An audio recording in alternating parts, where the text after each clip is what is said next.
I want to know if there is a difference between Ahmadiyya community and other community. If yes, why? You want to answer? Okay. I'll give you a short answer, which is central to the question. All the rest of the debate is raging round the central point, not regarding the central point. There was a prophecy, or a series of prophecies, there were from Hazrat Muhammad Rasulullah regarding the advent of the Mahdi and the advent of the Messiah. Right or wrong? Right. Tell me, right? I think. So the real difference, the central difference is, we believe that that Imam has come, and the rest of the Muslims reject that. That's all the difference. Now, for instance, they emphasize the difference regarding prophethood. And they say, while all the other mainstream Muslims understand the verse Khatme Nabuwwat and other traditions of Rasulullah to mean that there will be no prophet whatsoever after Hazrat Muhammad Rasulullah. Against this united belief of all the Muslims, they say, look at the Ahmadis. They have made a new prophet for themselves. They say this is the difference. Okay, let's first turn to the issue again, which I said was central to the debate. The Mahdi and the Messiah.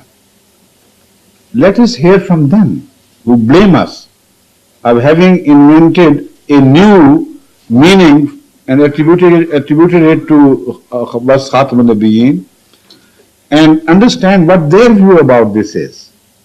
Okay? If you ask these ulama, will the Messiah who would come be a prophet of God or not? What will be the answer? It's not God. Fine? It's not God. He's not God. But the one who will come in the Ummah, and they believe he has not come.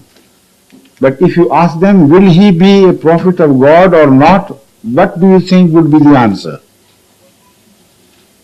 I think we have one God.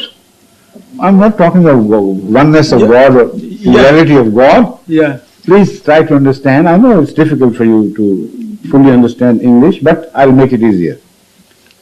I tell you the answer. All the Muslims, Orthodox Muslims, mainstream leaders of Islam, believe that Jesus, son of Mary, would return to earth once again, and he will remain to be a prophet of God. See? This is their common belief. So will, after the demise of Hazrat Muhammad Rasulullah, a prophet come or not come? This is the question. They all agree with us that he will be a prophet of God. So this concept about the difference in Khatme Nabuwwat is totally false. The difference is of a different nature. I'm going to explain. Please listen to me first. Okay. The difference is, now this is a very interesting way of holding their ear. They do it like this, from behind. I can't, they can. You see, what they say is that God had decided that there will be no prophet after Hazrat Muhammad Rasulullah. So he declared him to be the last in time. But the problem God faced was, there would be need for another prophet. How would he fulfill that need? You see? So they attribute a very cunning device to Allah. Allah is not a cunning thing. The mullahs are, unfortunately. They attribute this cunning device. They said, God said, all right, I'll condone my mistake by keeping Jesus alive for just such an opportunity or requirement, such an eventuality. And when the last prophet would have come and there will be need for another prophet, I'll bring back Jesus the other way around. like the bypasses around the cities. So he will not crash through the seal of prophethood, but he would bypass it and come from old and begin to prophesy in Islam as a prophet. We say, for God's sake, don't attribute your own intricacies, the intricacies of your own mind to Allah, the source of all wisdom. If there was need for prophethood, as you agree, why should he have declared prophethood to have come to an end? And is that the only way he could meet the requirement? We suggest another way. Why was the Holy Prophet final, last? Because he had brought a Sharia which was perfect. Because he had brought a book which was unchangeable. So a book which is unchangeable, which is perfect, cannot be changed. That is how he is the last. So, as far as the requirement of the future ages are concerned, those requirements would demand the coming of a prophet. That is the point where both we and the mainstream Muslims fully agree. Only they say this requirement would be met by God by bringing an old prophet of Israel back to Islam. We say, why couldn't he make a prophet out of the Ummah of Hazrat Muhammad Rasulullah? What is the difference? Why should Jesus come and become a Muslim this time? They say, because after Hazrat Muhammad Rasulullah, no non-Muslim prophet can come. So a prophet from the old stock, brought back and made to enter the new stock, and that is how Allah fulfills the requirement. What an intricate system of thinking. The simple thing is, and when you say why they say Muhammad Rasulullah is the last. His Sharia is the last. So Jesus Christ could not be accepted as a valid prophet until he had entered Islam and become a follower. So the essence of the difference is, will a prophet come who will be a follower of Hazrat Muhammad Rasulullah, or will a prophet come who would not be a follower of Muhammad Rasulullah? That is the only question. We agree, yes, but we object to the modus operandi. We say Allah could have raised a Muslim holy man to defend the cause of Islam and declared him a prophet under Muhammad Rasulullah, which Jesus would be, no more than that. See, so there is no difference. The only difference is they borrow a prophet from the Ummah of Moses. But that borrowing is very problematic. It's very insulting to the honor of Hazrat Muhammad Sallallahu. Because in the first place, you should remember that when you borrow help from others, which means that there is none among you capable of defending the cause of Islam, although you are following the Holy Quran, Muhammad Rasulullah Sallallahu Alaihi Wasallam. So you need the help of an outsider. Like somebody is being robbed and the children are poor, defenseless children, and they shout and the neighbor comes scaling the wall into the house and says, I have saved you. I'm saved. He just saved them. And who would be the benefactor? The helpless children, or the one who goes through the trouble of jumping into their house and saving them from the robbery or destruction? Who would be the benefactor? Who would benefit and who would be the person who will be the benefactor of these people? Of course, the one who comes from the neighbor's house. This is how they insult the Ummah of Hazrat Muhammad Rasulullah, the name and honor of Hazrat Muhammad Rasulullah, and do it in the name of honor. You say, this is how Muhammad Rasulullah emerges as honorable. His Ummah will be bereft of all possibility of independent survival. Then would come a borrowed prophet from the Ummah of Moses, whose Ummah would be greater, whose follower would be greater. Simple question. They never address. Another thing, Jesus Christ was borrowed from the Ummah of Moses for the sake of saving the Ummah of Muhammad Rasulullah Sallallahu Alaihi Wasallam. But the Holy Quran goes on declaring that Jesus was Rasulan ila Bani Israel. Jesus was only a prophet who came to the children of Israel.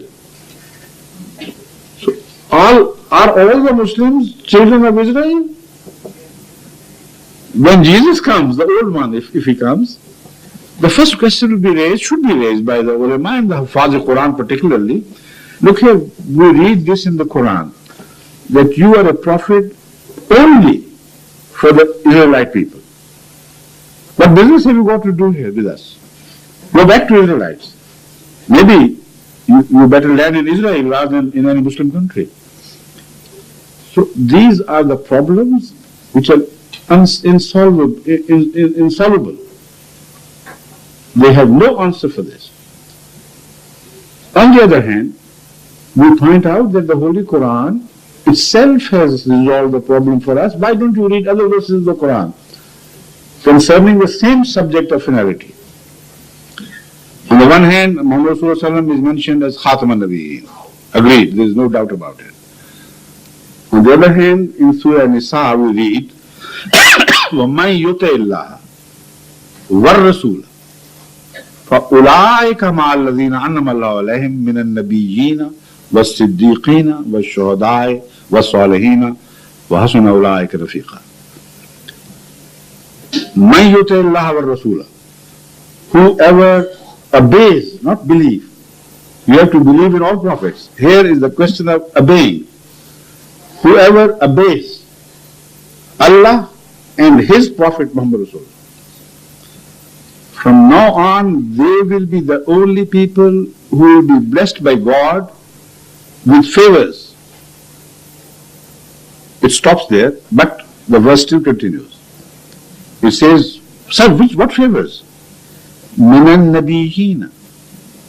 They will be from among the prophets, was-siddiqina, and the righteous people, was-shuhada'i, and the martyrs, was-salihina, and ordinarily good people. These are the four rewards granted to the people of Hazrat Muhammad Rasulullah if they obey him. These are possible ranks to which they will be raised.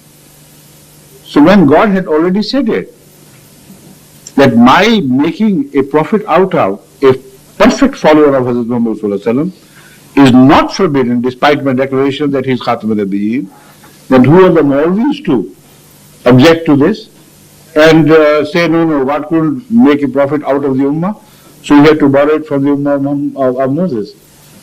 So this is the central issue, the only dividing line. The rest is all their noise. They're making noise about Ahmadiyyat, confusing the minds of the people, because simply, the ordinary people in Islam, they don't know how to say prayer, many of them.